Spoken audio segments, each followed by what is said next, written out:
कई लोग कहते हम तो साफ बोलते हैं, किसी को बुरा लगे चाहे भला, साफ। बहुत लोग कहते हैं सत्य तो कड़वा होता है। पता नहीं कहां से ये परिभाषा आ गई, सत्य कड़वा होता है। हमारे यहां सत्य बोलने की महिमा पर जोर है, पर साथ साथ प्रिय बोलने की। सत्यम ब्रूयात प्रियम ब्रूयात, न ब्रूयात सत्यम अप्रियम, अप्रिय सत्य मत बोलो। इसे एक उदाहरण से समझा जा सकता है। एक आदमी के घर आए मेहमान, बहुत जल्दी में थे, मिले और बोला मैं जा रहा हूं। बोले ऐसे कैसे? घर आए, कुछ खा पी कर जाओ, जल्दी बनवा देता हूं। बोले नहीं नहीं, वो इतना समय कहाँ है। तो बोले बाजार से मंगवा देता हूं। पिता ने 10 रुपए दिए, अपने बेटे को भेजा कि गरम गरम जलेबी ले आओ। बेटा जाने लगा, पिता बोला देख लेना, गरम गरम का मतलब समझते हो क्या? बोले जैसे ही कढ़ाई से निकले वैसे ही। बेटा गया, हलवाई जलेबी बना रहा था। एक कढ़ाई से जैसे ही उसने जलेबी निकाली और दूसरी कढ़ाई में डालने लगा, चाशनी वाली। बेटा बोला ये क्या गड़बड़ करते हो? पिताजी ने कहा था जैसे ही कढ़ाई से निकले वैसे ही ले आना।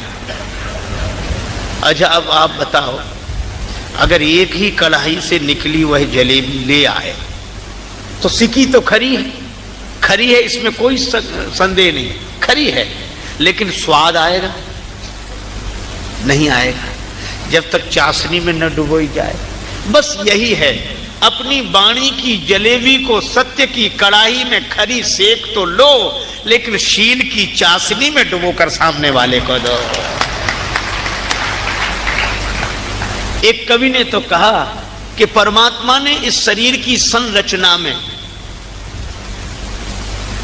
अस्थि का उपयोग किया है। प्रत्येक अंग में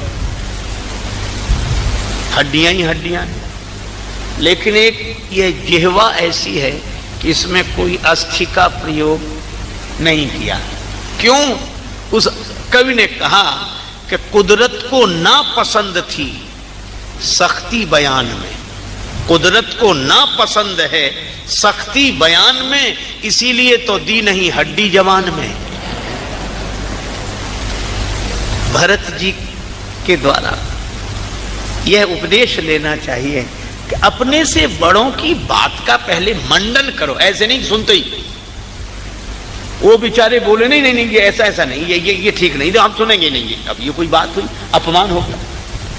एक व्यक्ति शंकर जी के मंदिर में दिया रखने जा रहा, शाम का समय, ओम नमः शिवाय नमः शिवाय नमः शिवाय करता हुआ दिया लेकर जा रहा। रास्ते में एक तार्किक व्यक्ति मिल गया। कहाँ जा रहे? भगवान के मंदिर में दिया रखने। तुम लोगों के भी पागलपन का कोई हिसाब नहीं है। भगवान है वो, ये विचार करो तुम्हें भगवान ने बनाया कि भगवान को तुमने बनाया?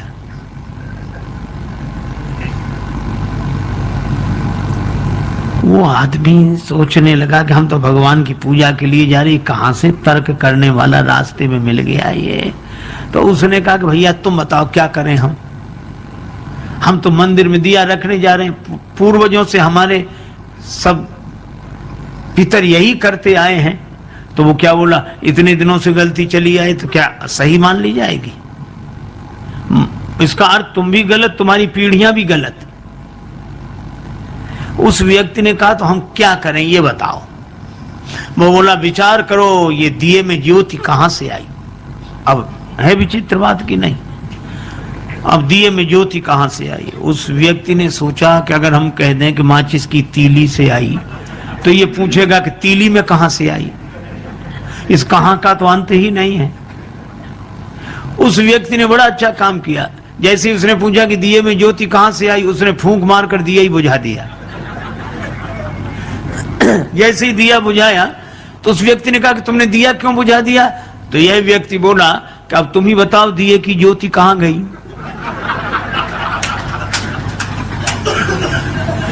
कहां गई? उसने कहा इसका क्या अर्थ? तो इस व्यक्ति ने कहा कि जहां गई वहीं से आई थी। आई थी हम नहीं बता सकते, गई थी तुम नहीं बता सकते, काहे को बेकार विवाद में पड़ते हैं।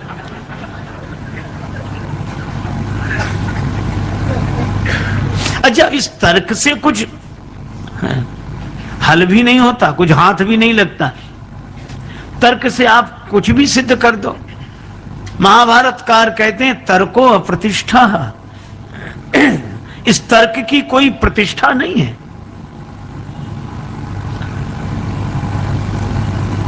देखो, एक व्यक्ति पढ़कर आया, उसने बहुत विद्या अर्जित की थी,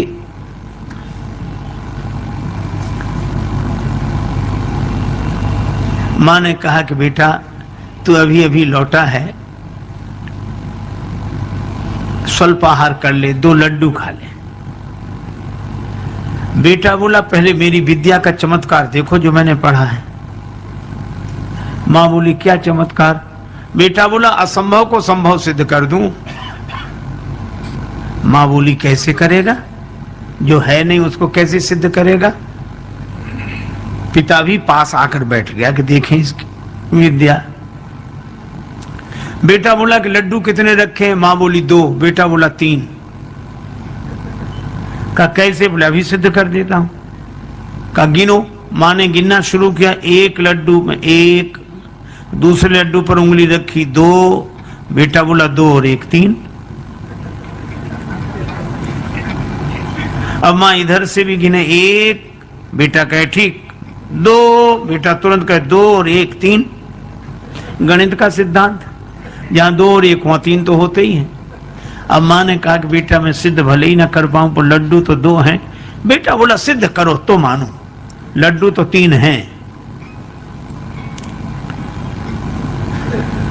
उसका पिता बैठा था पास में, और पिता भी तो उसी का पिता था। उसने कहा कि बेटा तुम्हारी मां बिना पढ़ी लिखी है, समझती नहीं है, पर मुझे साफ साफ दिखाई देना है लड्डू 3 है। तुमने जो सिद्ध किया बिल्कुल सही, लड्डू 3 है। अब एक काम करना। कहा क्या? कहा 1 लड्डू मैं खा लूंगा, दूसरा लड्डू तुम्हारी मां खा लेगी और तीसरा तुम खा लेना।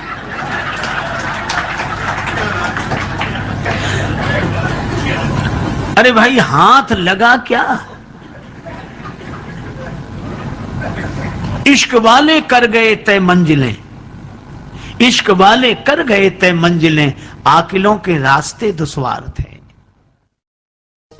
कन्याओं का विवाह होता तो बोले हमारे गांव में कैसे था कि पुरोहित महाराज जाते, एक सेवक उनके साथ जाता, और जहां जाते वो जन्म कुंडली देख के विवाह तय कर कर आके आ जाते, परिवार वाले स्वीकार कर लेते। बालिका से कुछ नहीं पूछा जाता था, कन्या से कुछ नहीं पूछते थे, क्योंकि एक तो पूछने लायक उम्र नहीं होती थी, दूसरा पूछना जरूरी नहीं समझते थे। मर्यादा। देखो भाई, देश काल परिस्थिति के अनुसार परिवर्तन होते रहते हैं, ठीक है, लेकिन आप एक बात सोचो, पुरानी होने से ही हर चीज अच्छी नहीं हो जाती। पुरानी है। एक सज्जन बोले घी जितना पुराना हो उतना अच्छा। हमने कहा बिल्कुल, रोटी भी 2-4 दिन पुरानी हो तो बोले रोटी तो ताजी होनी चाहिए। तो कुछ चीजें ताजी होनी चाहिए, कुछ चीजें पुरानी होनी चाहिए। हर चीज पुरानी, पुरानी का बड़ा महत्व, पुरानी का बड़ा महत्व।